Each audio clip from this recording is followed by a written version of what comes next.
Namaste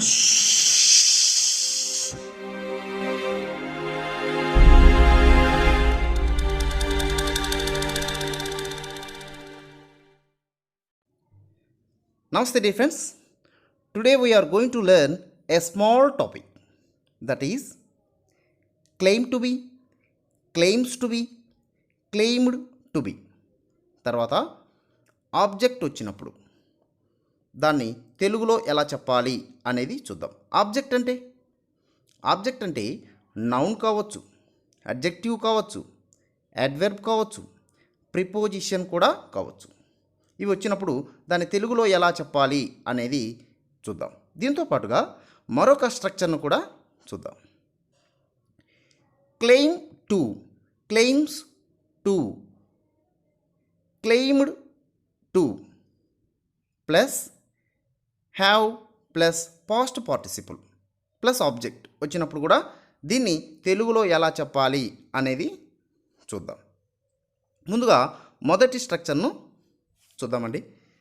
subject plus claims to be, claim to be plus object. ఇక్కడ ప్రజెంట్లో అయితే claim to be, claims to be వస్తుంది. అదే పాస్ట్లో అయితే క్లెయిమ్డ్ టు బి వస్తుంది. మరి ప్రజెంట్లో క్లెయిమ్ టు బి ఏ సబ్జెక్ట్స్కి వస్తుంది? I, we, you, they plural నేమ్స్కు క్లెయిమ్ టు బి వస్తుంది. Claims to be he, she, it singular నేమ్స్కు క్లెయిమ్స్ టు బి వస్తుంది. ఒక ఎగ్జాంపుల్ చూస్తే మనకు దీన్ని తెలుగులో ఎలా చెప్పాలి అనేది తెలిసిపోతుందండి. ముందుగా ఒక ఎగ్జాంపుల్ చూద్దాం. He claims to be God. He claims to be God. తాను దేవుణ్ణని అతను చెప్పుకుంటున్నాడు అని చెప్పాలి. దీన్ని తెలుగులో తాను దేవుణ్ణని అతను చెప్పుకుంటున్నాడు లేదా తాను దేవుణ్ణని అతను పేర్కొంటున్నాడు అని చెప్తాం. జనరల్గా పేర్కొంటున్నాడు, పేర్కొంటున్నది అని మనం తెలుగులో చెప్పం. సందర్భాన్ని బట్టి అతను పేర్కొంటున్నాడు అని చెప్తాం. ఇక్కడ ఎలా చెప్పాలి? తాను దేవుణ్ణని అతను చెప్పుకుంటున్నాడు అని చెప్తాం. దీన్ని ఇంగ్లీష్లో he claims to be God అని రాస్తాం. దీన్నే మరొక విధంగా కూడా రాయొచ్చండి. He claims that he is God. He claims that he is God. ఇంకొక ఎగ్జాంపుల్ను చూద్దాం. He claims to be rich. He claims to be rich. తాను ధనవంతున్నని చెప్పుకుంటున్నాడు. తాను ధనవంతున్నని అతను చెప్పుకుంటున్నాడు. ఇక్కడ తాను ధనవంతున్నని అతను పేర్కొంటున్నాడు అని కూడా చెప్పొచ్చు కదా. అలా కూడా చెప్పొచ్చు. కానీ సందర్భాన్ని బట్టి మనం చెప్పుకుంటున్నాడు, పేర్కొంటున్నాడు అని మనం చెప్తాం. ఇంకొక ఎగ్జాంపుల్ను చూద్దాం. ఆమె చాలా అందంగా ఉంటుందని చెప్పుకుంటుంది. ఆమె చాలా అందంగా ఉంటుందని చెప్పుకుంటుంది. She claims to be very beautiful. She claims to be very beautiful. ఆమె చాలా అందంగా ఉంటుందని చెప్పుకుంటుంది. దీన్ని మరొక విధంగా కూడా రాయొచ్చు. She claims that she is very beautiful. తాను చాలా అందంగా ఉంటుందని ఆమె పేర్కొంటుంది. జనరల్గా మనం తెలుగులో పేర్కొంటుంది అని చెప్పం. ఆమె చెప్పుకుంటుంది అని చెప్తాం. ఇప్పుడు మరొక ఎగ్జాంపుల్ను చూద్దాం. అతని దగ్గర 4 కార్లు ఉన్నాయని చెప్పుకుంటున్నాడు. అతని దగ్గర 4 కార్లు ఉన్నాయని చెప్పుకుంటున్నాడు. దీన్ని ఇంగ్లీష్లో ఎలా చెప్తాం?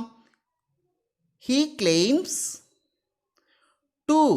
ఇక్కడ హ్యావ్ వస్తుందా, బి వస్తుందా? కలిగి ఉండడం అంటే have. He claims to have 4 cars. He claims to have 4 cars. దీన్ని ఇంకొక విధంగా కూడా చెప్పొచ్చు. He claims that he has 4 cars. He has 4 cars. ఇప్పుడు రెండవ స్ట్రక్చర్ను చూద్దాం. రెండవ స్ట్రక్చర్ ఏంటిది? Subject plus claim, claims, claimed plus to have plus past participle. To have plus past పార్టిసిపుల్నే మనం పర్ఫెక్ట్ ఇన్ఫినిటివ్ అని అంటామండి. ఈ ఇన్ఫినిటివ్స్ ఎన్ని రకాలు, అవి ఎలా వస్తాయి, వాటి అర్థం ఏమిటి అనేది నేను మీకు మరొక వీడియోలో మీకు అందిస్తాను. ఇప్పుడు పర్ఫెక్ట్ ఇన్ఫినిటివ్ వచ్చినప్పుడు, అంటే to have plus past participle వచ్చినప్పుడు దాన్ని తెలుగులో ఎలా చెప్పాలి అనేది ఈ స్ట్రక్చర్ ద్వారా చూద్దాం. ఒక ఎగ్జాంపుల్ చూస్తే మనకు క్లియర్గా అర్థమైపోతుందండి. తాను ఏలియన్స్ను చూసేశానని అతను పేర్కొంటున్నాడు.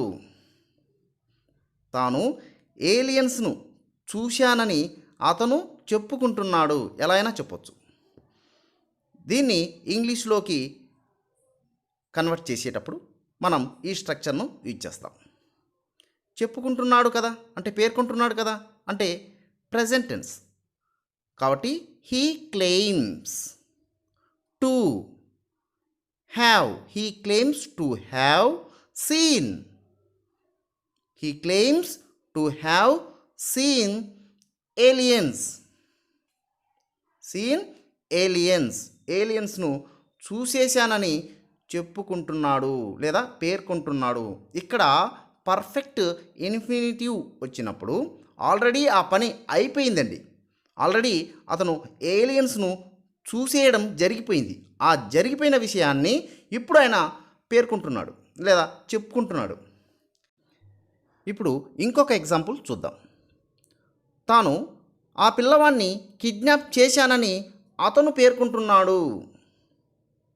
తాను ఆ పిల్లవాడిని కిడ్నాప్ చేసేశానని అతను పేర్కొంటున్నాడు.